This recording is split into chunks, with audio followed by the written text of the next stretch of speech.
What up, y'all? It's your girl Jess. I'm back with another one. I got a new mic. We back in business, baby. And on top of that, I'm going to start doing some spicy audios for you guys on the Quinn app. Make sure you guys download the Quinn app and you will be able to hear this voice in HD. So I've never really seen a video like this, obviously, because that's all I do, and it's just so much weight for me to carry on my back for all the topics that have not been discussed in this community that I have to carry on this channel. And that's exactly what we're doing today. We need to talk about queer club etiquette. We don't really normally talk about what it takes to be a decent human being in the queer public party space. And I feel like as someone who's been very sober and very active in the club queer space for over 12 years, you know, I have not only tips to give you guys, but also advice and also my experiences, as always, to help more people enjoy the club more and kind of just operating in the club in a better way for all people in order for us to have more safe, enjoyable experiences. Because at the end of the day, that's what this shit is all about. And I feel like a lot of us have forgotten that. As always, I'm going to give you guys some of my experiences of what I've been through, especially in the club spaces, queer club spaces, to give you guys a better idea of where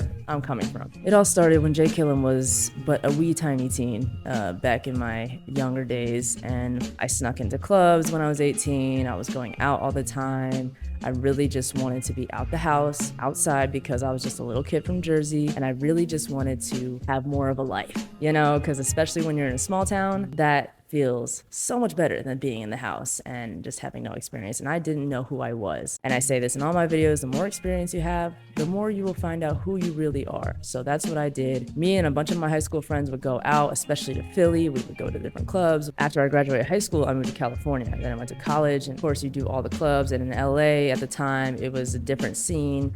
I was out with my rugby friends. I was out having a ball. I wasn't in the queer club scene yet, so I was still experimenting, and I was still seeing what I liked and what I didn't like. When I moved back, when I U-hauled with my first girlfriend ever, after I got out of that very abusive relationship 6 months later, I was single, I was gay, I was outside, I was on the East Coast. And in Providence, you have Boston, you have Connecticut, you have New York, you have Jersey. At the time, I just did all these prides. It was around 2016. Everybody knows summer of 2016, something was in the air. It was just a beautiful time for all of us, especially myself.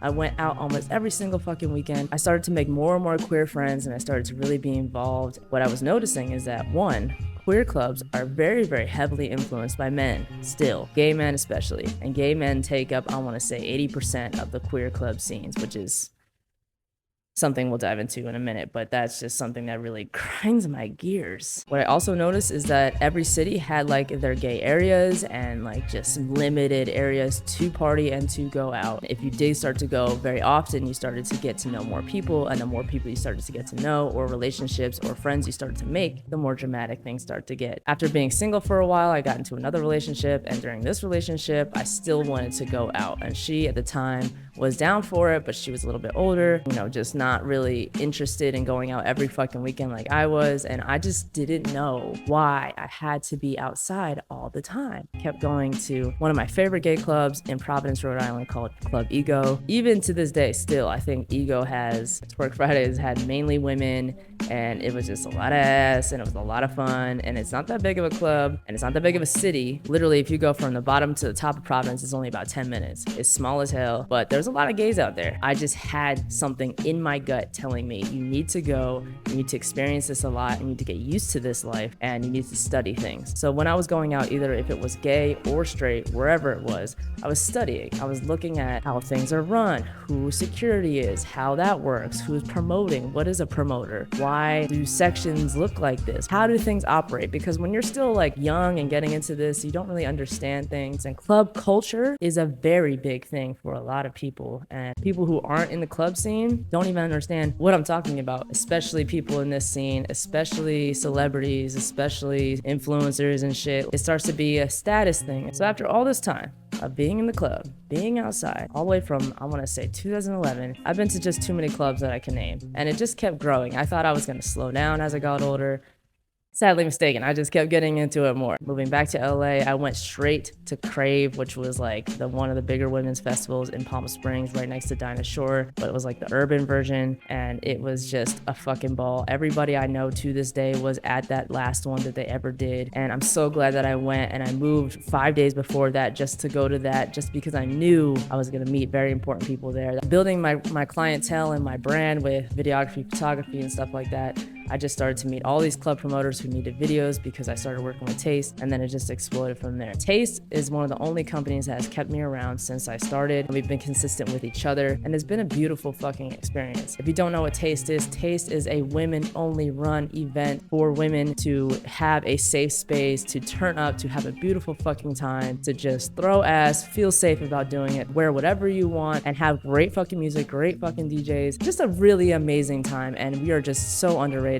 We'll also get to that in a minute. As I started to evolve in Taste, I started to realize that I wanted to be more involved outside of just doing videos. So I kept pushing for that. I kept doing more in the group. I started stepping up more. And because of all these years of experience, I've now grown into being a third of the group. It's just the three of us now. We're really running this shit. We're really doing this thing, throwing the parties. We're having an amazing time. We've been traveling all over the country, and we're trying to go international now because of all these years, right? This is like over a decade of going to the club. I'm a Virgo. I pay attention. I'm someone who studies, like I said, and throughout all these years, meeting other promoters, working with club owners, the club scene is toxic as hell. And we all know this. There's not a lot about it that you can be like, wow, what an innocent time. One, we all know that's not what the clubs are about anyways, because it's a dark time, it's at night, it's for people to turn up, forget, have a good time. There's so many beautiful things I could say about it, but there are a lot of things that I want to address that I feel like will help a lot of people, especially someone who's been actively working as a sober person for this long, being so conscious of everything that's going on this whole time. The first thing I want to address is men, and I know they're irrelevant. We don't have to talk about them. We don't even have to care about them. But sadly, like I said, most of the clubs are either owned by them, run by them, or just have them involved in some way somehow. There are good men out there. There are men that love to work with us. There are really great men that actually support women. There are men that are good at being security and protecting people in the club and doing their job. But we all know how this always has the other sides to the coin. The first thing I want to address is the fact that obviously this stems from like way back in the day, from capitalism to socialism and all these things that men have created in order for them to be on top. Men love to run things, and they love to provide things for other men to have a good time, to spend their money on their club. So a lot of club owners do these things for other men to spend money at their spot because they know they will. And most straight men are spending money at the club for women and status and looking cool. It's so interesting to watch the men that do this regularly, who constantly doing this for women's approval or trying to look cool in front of their boys. It's just so funny because it just stems throughout all the things that men do, and clubbing is definitely one of them, especially as we know in the strip club. One of the major things that happens in straight clubs is that you will notice not only is it mainly men, but it's mainly men that come to stand there, to drink, and to spend money. Does that include anything really fun in general? It's really interesting to watch as a sober person for so many years, to just watch men feel like they're doing something with their life because they have money to spend on women who might dance with them, but not even as intense or as freely as they would in a space where it's all women. But I digress. On top of that, the way society is, obviously men have to be a certain way all the time around other men because they're big, they're aggressive, they don't really give a shit about each other. The dominance and all the toxic masculinity stuff, that's just coded in every building when it comes to this shit. You really see this a lot, and I'm really mainly talking about the US because I can't really speak for anywhere else around the world, but I just know that this is very common. Because of the way that this is set up and the way that men are with each other, they're used to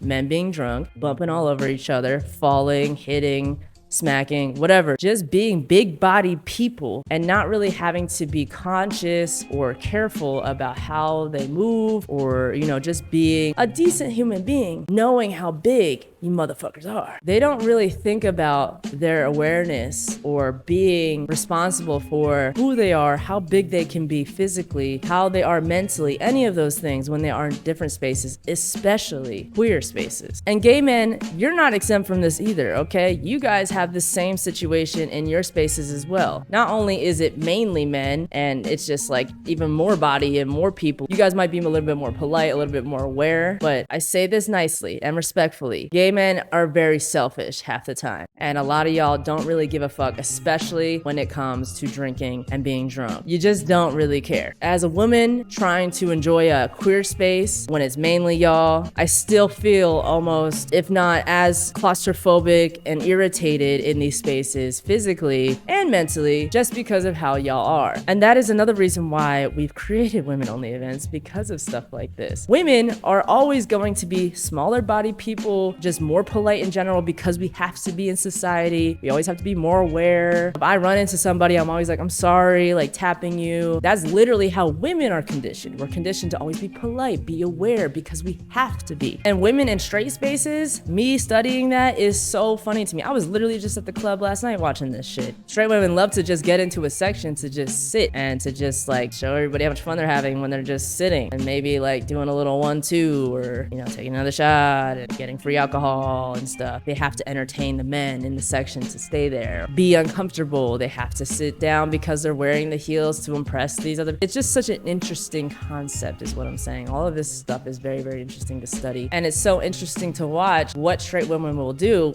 just to be in a section and not be in the general main admission area. That's what these spaces are generally supposed to do, to bring people together, to have a good time, to dance. That's why I cannot go to these straight clubs, and it's so hard for me to be in these spaces. And for women who constantly go to these spaces, I'm so sorry. And no wonder so many women complain about the club and how there's not much dancing and you don't really have that much fun. You'd rather be in the house, because why would you want to go to that? And it's just even more interesting for me to watch men act like they're enjoying themselves and get super geeked up about women being in their section. And without women, like, the clubs would be dead. And even watching gay men in gay spaces, I love y'all. Y'all have a good time. But again, that is too much body for me. That's too much sweat. That is a lot of just things and parts that I just do not want to be a part of. I'm only 5'5". I get swarmed up. I get thrown around looking like a little boy. And it's really irritating being someone that looks like me in clubs. And that's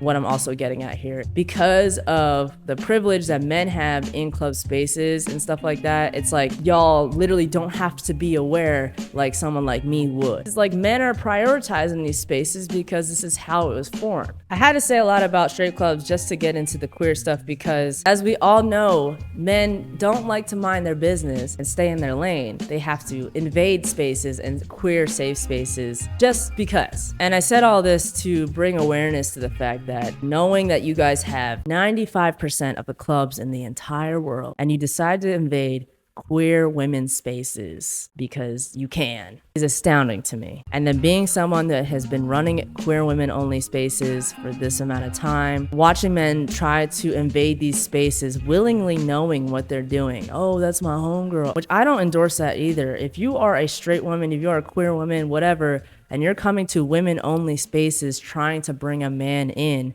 regardless of their relation to you, you are invading and disrespecting a space that only maybe 0.001 of the world has for us. It's really the audacity for me, because it's like you really have everywhere else that you could go and you're trying so hard and making a scene. I can't even tell you guys how many scenes that have been made out in the front about trying to get a man into our spaces on purpose, knowing what they're doing, either being drunk, just being willingly ignorant. And it's just so crazy that that is continually happening all the time. It's like those motherfuckers that be in the gym, right? And you have all the treadmills in the world, and then you decide to come to the one right next to you.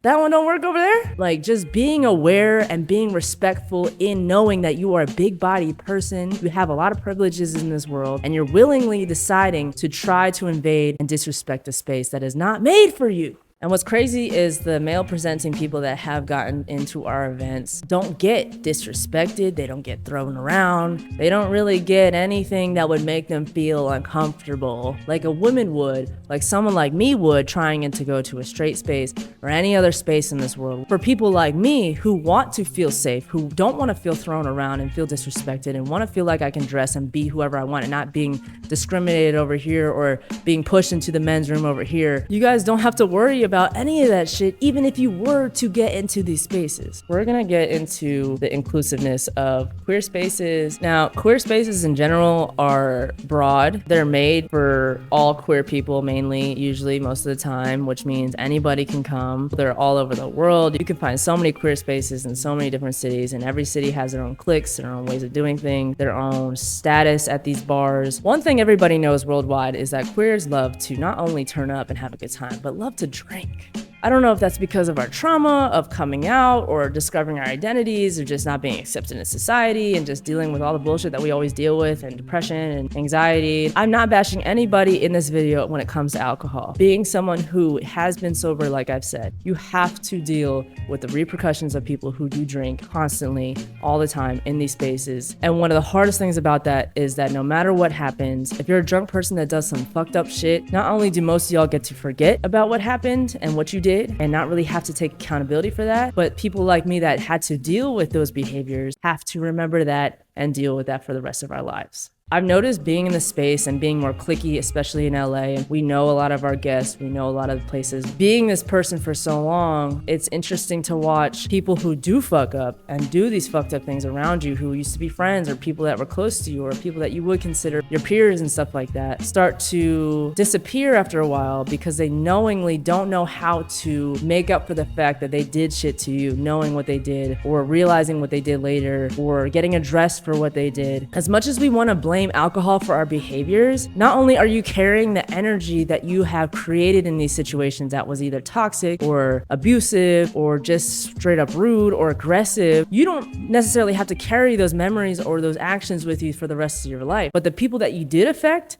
do at some point in their life have to own up to the fact to what they did and have to kind of step back and be more aware of how they do drink and how they do operate in spaces in order to keep close relationships and friendships alive in their life. And these people that they have affected start to view them differently. And whether they're aware of it or not, I feel like a lot of times people don't know how to deal with that perception from other people. I'm not big on like making that shit a big deal, calling people out, unless it was like very, very aggressive or very, very crazy and they try to do some shit like that again. I'm always big on like putting more boundaries up, distancing myself more because that showed me more of your true colors that I didn't realize was there and I don't want any parts. And because of my boundaries or distance in my behavior, I feel like a lot of people tend to get a little weird with me because they're like, I don't understand why you're being weird, but they don't usually remember what it was like. This is coming from someone who was in a not only abusive relationship, but I was in a relationship with someone who either had to drink a lot of alcohol, like all of the alcohol, or none at all. That person would do crazy things when they were really, really drunk. I had physical abuse, I've had mental abuse because of this person, and that was my first ever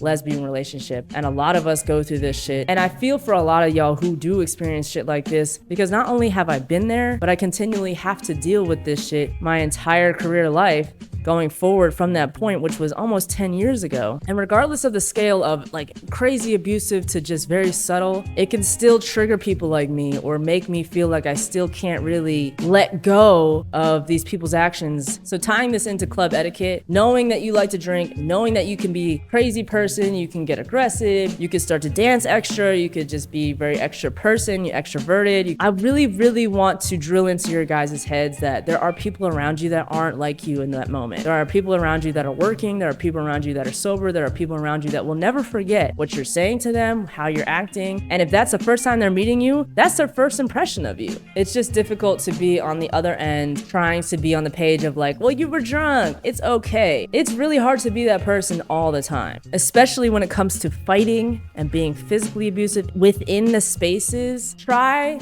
your best. This is coming from someone who does these things for you guys to have these spaces, to like be more respectful in your actions, in your words, and how you treat these spaces in order for things like this to continually happen. It's because of people like you that we haven't been back to some spaces. It's because of people like you that we have not been able to have relations continue because of this. Maybe I should step outside to handle my business. Maybe I should handle this when I get home. Maybe I should just sleep it off. Emotional intelligence and awareness is something we just really need to work on as queer people, because for some reason, alcohol, queers, and fighting are glued together all across the US, and it's really fucking hard to watch, especially when you're sober. You don't even understand why people are fighting in the first place, and you just literally see the alcohol raging through these people and coming out in such an ugly way when everybody was just coming here to enjoy their fucking time. You're ruining the experience for everybody else who want to have a good time. For the person who came from all the way across the state or all the way across the country just to come to this event, you just ruined that for them. Because of your personal selfish drama, not only do you ruin your chances from ever coming back to our event or the spaces in general, but you ruined your status and you ruined times for everybody else around you. And these clubs and these spaces could range from 10 people to thousands of people. I'm just so tired of people blaming drinking for inexcusable behavior. Like, men is a whole nother thing, but like queer people, queer women, come on, y'all. We barely have spaces. We barely have anything. And on top of that, I've had personal interactions with people who are drunk, misinterpret my actions or like are thinking I'm saying something else because of alcohol. And then all of a sudden they're getting aggressive with me thinking I'm the enemy. For example, we had this one event a while back. We had a homie of mine that I literally just interviewed on the mic. She was getting aggressive. Of course, she was drunk. Because of that, I said, you gotta go. And security at the time was not doing their job. They don't know how to handle queer drunk women,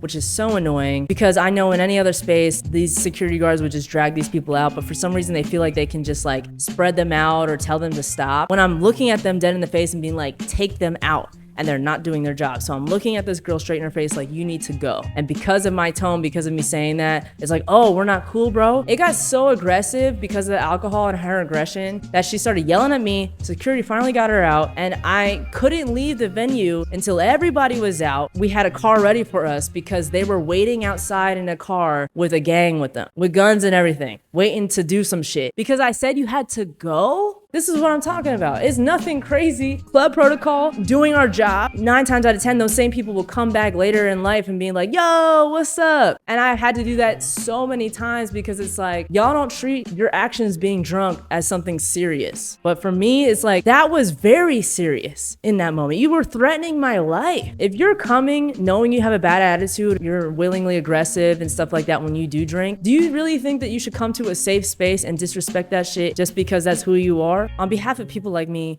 please, please, please just be more aware and be an adult. Be more accountable for what you're doing in your intentions with alcohol and drinking. On that note as well, for people like me who run events, who are very involved in events, who know a lot of people in these spaces, we can't avoid our exes, our problem people, the people that have hurt us when we're drunk, the issues.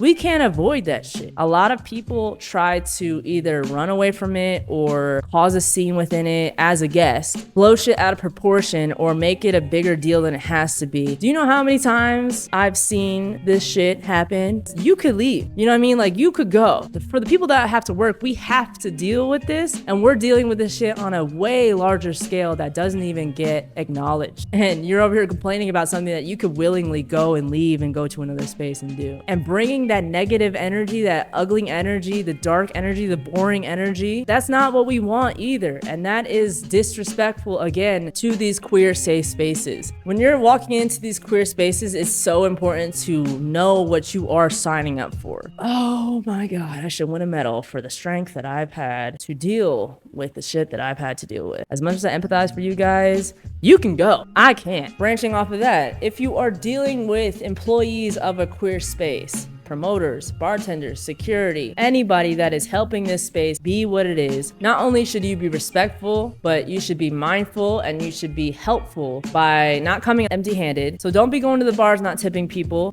as employees, as people that are getting paid, as people that are paying to make these things happen, especially the promoters and the club runners. Trying to negotiate or bargain prices at the door or bottle service or anything in general, like negotiating in general in a very disrespectful disrespectful way, like really trying to get in free or trying to get by in a way because of your status or your privilege or whatever you think makes you special in these situations, is also disrespectful. You're just coming in here to enjoy your time, but we're here to work for you to make sure that you have a good time. So it's equally important for you to help us out doing what you have to do by providing your money and your time and your good energy so that everybody else can have a good time. It makes me feel so much better when people come up to me like, wow, thank you for throwing this. Thank you for doing this. Thank you, I had an amazing time. Thank you, you changed my life. Appreciation, being vocal about that. This is not for the weak, okay? And as a dancer, as an entertainer, I have a whole nother perspective. You know, not only are we underpaid and not treated very well, like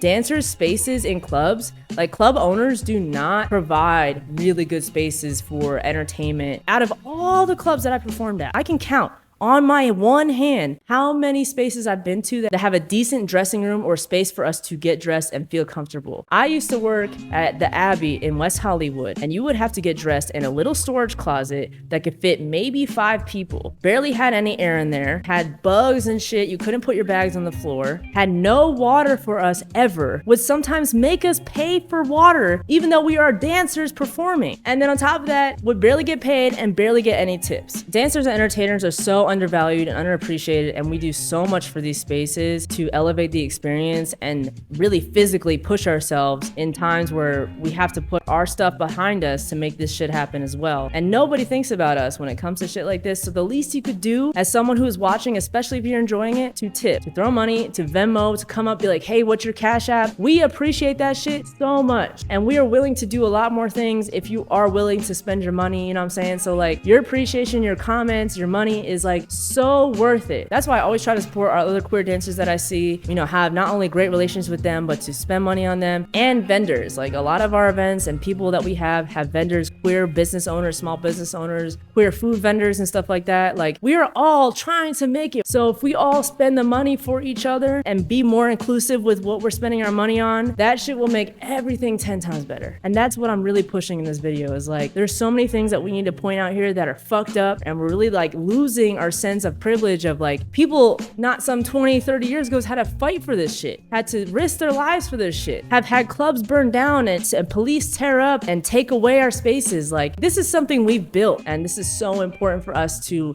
respect it. Most of my friends are DJs, and all these DJs have to deal with a lot of bullshit from y'all, especially being drunk. The number one thing you should never do to a DJ is to go up to them being like, hey, here's my phone, play this song. Standing in front, play this song. Hey, play this song. Hey, telling like the person like me next to the DJ, hey, tell her to play this song. Can you First of all, not only did you not come with no tips or anything like of value to have a request played for you, but especially people who request this shit are so unaware that DJs not only are intentionally playing music for the vibe and like the curated space and the energy in the room, they are controlling that shit. Like, especially if they're a good DJ, you can't just ask them to throw in some random shit just because you feel like it sounds good, or because it's your favorite song, or because of whatever reason you have. Like, that bothers the hell out of them, and it bothers the hell out of me. And you could be the one that ruins the time for everybody else if they do decide to play it and it's not a good song or it's not the right time. The incessantness of how y'all are when it comes to DJs, and like the section around the DJ, and just like trying to be on the stage and like seem important. I promise you it is not that important, sweetheart. I promise you, you do not need to be behind the DJ. And the amount of times that I've seen my homies have to go through some crazy shit where they're doing sets and there's girls in their ear talking this or saying this, trying to get them to go over here, or like put in something in their phone, or have full-blown conversations while they're doing their job for the entire space. Like, it really just comes down to the unawareness. And that's what I really don't understand, is like, where is y'all heads at? Like, you don't even know these people. And even to my homies that are homies with the DJ, know your place, know the time. This is not the time to have the conversation of like, hey, sorry for this, hey, let's talk about, maybe after. The number one thing you can do to be respectful is to offer something. Can I get you a drink? Can I get you some water? Here's some compliments. Like, how can I serve you because you're serving the vibe and creating this space? How can I help you function even better? That's where my head's at, because I want to make this even better for everybody. I feel like a lot of us are so selfish and neglect the service workers around us, regardless of like if it's a space for just a good time or not. My poor DJ friends, I empathize for you guys because I'm right there with you. When I see this shit, and the stories I have for days are fucking crazy. Queer spaces, again, are rare and not common. It is important that you are mindful of everybody around you. For those who feel like they're a superstar, or those who feel like they're the best dancer in the room, for those who feel like they're the main center of attention, it is not about you. Whether you're being intentional or not, it is not appropriate for you to try to suck the energy out of the room to be the main center of attraction. And on that note, I also want to highlight, if you are in a space, let's say it's a queer women's space that is mainly queer women of color, and you're not of color, or you're not queer, whatever the case is, like, not only is it not about you, but it's about being respectful and mindful that this space is curated for these people. And if anything, you should be a background dancer. You should be a supporter. You should be a hype man. It is not the time for you to try to grab the mic or to try to do a song request, to try to jump on the furniture, to try to like cause a scene for people to pay attention to you, whether you're good or not. And this is coming from someone who's white presenting and is very, very mindful of that shit, because I know my place and I know my privileges. White people take up a lot of space in this world, and there's very, very, very, very few queer women of color spaces, inclusive spaces, where they feel safe and they feel represented and they feel highlighted as a whole, because I want them to shine. I want them to feel like they're really having their moment and they're really having their time and they're really feeling supported. Because the last thing we need is for another white person to ruin that, or to take the shine or to take the energy out the room on them. And especially when I'm off the clock, it's definitely not about me. Like, you know what I mean? Like, how can I help you? How can I service you? How can I make you have a better time here? Again, being mindful, being someone who helps run spaces like these, like queer women only spaces. There are times where men are either in there or running or servicing our events. Again, this goes back to what I said. A lot of times women try to bring their male friends in or try to bring their boyfriend, whatever. Like, they try to bring men in. And depending on the club owners and the spaces, sometimes we're not allowed to just not let men in. To the spaces that let us do that, we appreciate you and we love you so much for that and for being respectful and very strict on those policies. We love you for that, because those times are 10 times better and so much more enjoyable for everybody involved, because it's literally just women and the men are just working. That's it. So I want to point that out to the people that have seen men at our events and feel like, oh, well, what happened? Or you guys are like not being truthful about what you guys do. A lot of times that is not under our control. And sometimes we get threats. Sometimes we get yelled at by either the people trying to bring these people in or the club owners. We want to keep the peace. Sometimes we don't have the energy for disagreements, and we try to throw them out naturally by just like playing a lot of ratchet shit and have a lot of women throw ass and like just take over the space, because we all know men don't like to feel like they're irrelevant. And as much as we try to have like female security and female bartenders and bottle service, it's very hard for us to always have that under control. And I want people to be mindful of that and how we operate in general. Like, if we have club closures or we move venues or we have to reschedule things, like, people come at us personally as if that's our fault, when all the time we are trying to be honest and transparent and make things fluid and work with you guys. And it's either not our fault or it's like the club owner or the other promoters we're working with. We're always trying to make these things happen and make these happen for you guys in a way that makes sense and do things professionally. There just be mishaps all the time. We just want y'all to know that we would never intentionally do these things to you guys. And I know I speak on behalf of a lot of club owners and a lot of people around here doing queer events. There's so many things that happen behind closed doors that you guys don't understand.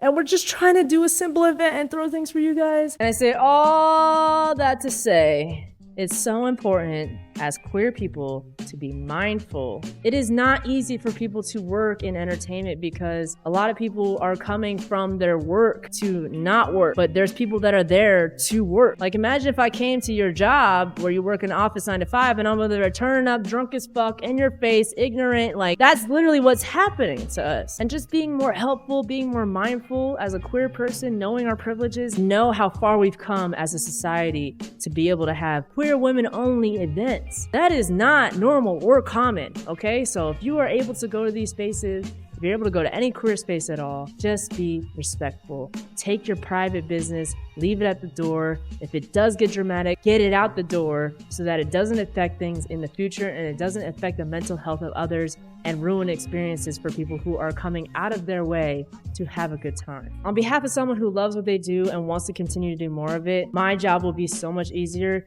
if a lot of y'all are more aware of these things that I pointed out in this video and are intentional with these things. And don't forget, after you hear these things, we deserve these spaces, we deserve to have more of them, and we deserve to have a way better time than we do. And we deserve the frequency that straight people have and the capability and all the privileges that straight people have. And women deserve to have way safer spaces, a way better time, and have spaces to dance and feel free and feel like they can throw their ass and not get fucking groped and feel weird and stared at. That's what we do, and that's why I love what we do, because we're revolutionary, and you guys can be a part of it by being respectful to our spaces. I love you guys. Thank you so much for listening. This was a long one, but I appreciate those who stuck to the end. I love y'all. Peace.